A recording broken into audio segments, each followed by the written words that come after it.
Kat kontra lane pun jam melekat. So guys, untuk video kali ni saya nak buat test fuel consumption untuk Proton S70 2026. Dan saya sekarang ni saya lagi kerja daripada Semenyi hinggalah ke KL. Dan korang tengok keadaan trafik pada pukul 6.50 pukul 7 lagi ni. Dah merah kat situ. Sekarang ni pun bulan puasa. Dan estimated time dalam sejam setengah macam lah. Dan saya akan setkan drive mode ke comfort mode lah. Sebab eco mode sebelum ni saya dah test lebih kurang sama sajalah. Tu dia. Nak masuk tol pun jam. Ya Allah. Jamnya.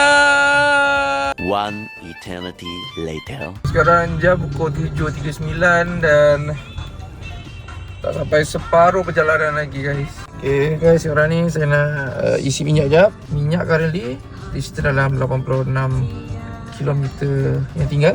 So lepas isi penuh lebih kurang dalam 600 lah. So dapat nak isi dalam 43 liter lah. Ni nanti saya kira balik lah lepas tolak subsidi semua. Saya rasa lebih kurang dalam RM80 lah. Kat kontra lane pun jam melekat bye. Lagi 4 minit. Many unbearable hours later. Sampai gak guys. So saya sampai dalam pukul 9. Tadi gerak 6.50. 2 jam lebih ni.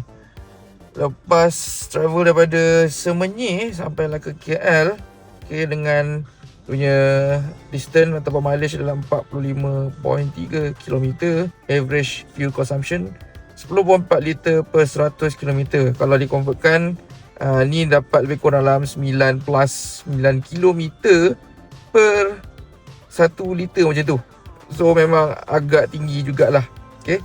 Memandangkan sekarang ni pun waktu bulan Ramadan, memang orang keluar serentak lah waktu pagi ni. Dia kalau waktu jam memang agak tinggi sikit lah dia punya fuel consumption. Tapi saya rasa kebanyakan kereta pun lebih kurang sama je lah.